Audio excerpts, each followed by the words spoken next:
మాచర్ల నియోజకవర్గంలో టీడీపీ నాయకులు బరితెగించారు.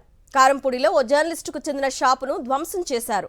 టీడీపీ నాయకులకు వ్యతిరేకంగా వార్తలు రాస్తున్నారనే కక్షతో దుర్మార్గంగా వ్యవహరించారు. ప్రభుత్వ స్థలంలో షాపుందంటూ ధ్వంసం చేశారని జర్నలిస్ట్ జానీ బాషా ఆవేదన వ్యక్తం చేస్తున్నారు. స్థలానికి సంబంధించి అన్ని డాక్యుమెంట్లు ఉన్నాయంటున్నారు జానీ బాషా.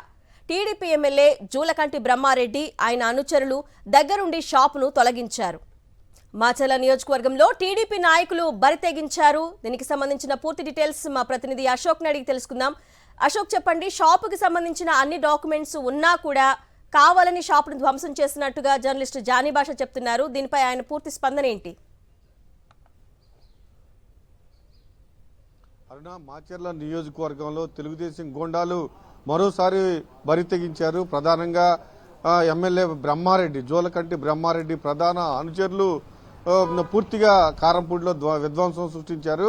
అయితే కారంపూడిలో ఒక జర్నలిస్ట్కి చిన్న టీ స్టాల్ ఉంది, అది పూర్తిగా ప్రైవేటు స్థలంలో ఉందంటూ సాయంత్రం తెలుగుదేశం నాయకులే ప్రొక్లైనర్ తీసుకువెళ్లి దాన్ని కూల్చివేయడం జరిగింది. అయితే జర్నలిస్టు జానీ బాషా చెప్తూ ఉన్నారు, అది దాదాపు 30 సంవత్సరాల నుంచి ఆ షాపు నేను ఏర్పాటు చేసుకున్నాను, కానీ తెలుగుదేశానికి వ్యతిరేకంగా వార్తలు రాస్తున్నందుకు, అయితే ఏదైతే పథకాలు అమలు చేయట్లేదో ఆ పథకాలు అమలు చేయటం లేదు అని వార్తలు రాస్తున్నందుకు కారంపూడిలో స్థానికంగా ఉన్న తెలుగుదేశం నాయకులు బ్రహ్మారెడ్డి ప్రధాన అనుచరులు తన పైన కక్ష కట్టి తన షాపును పడేశారు, ప్రొక్లైనర్ తీసుకొచ్చి పడేశారని ఆవేదన వ్యక్తం చేస్తున్నారు.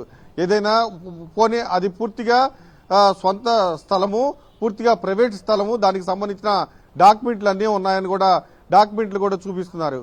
ఒకవేళ అదే గనక ప్రభుత్వ స్థలం అయితే అధికారులు నోటీస్ ఇవ్వాలి, వాళ్ళు వచ్చి పడగొట్టాలి.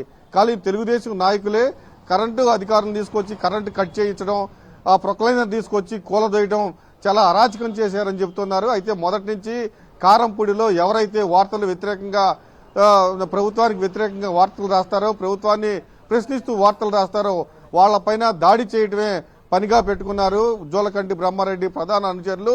అందులో భాగంగానే అత్యంత దుర్మార్గంగా కిరాతకంగా ఒక జర్నలిస్టుకు సంబంధించిన షాపును కూల్చివేయడం జరిగింది. దీనిపైన పోలీసులు వెంటనే స్పందించి కేసు కూడా నమోదు చేయాలని జర్నలిస్టు ఆవేదన వ్యక్తం చేస్తూ ఉన్నారు. Right Ashok, thanks for the updates.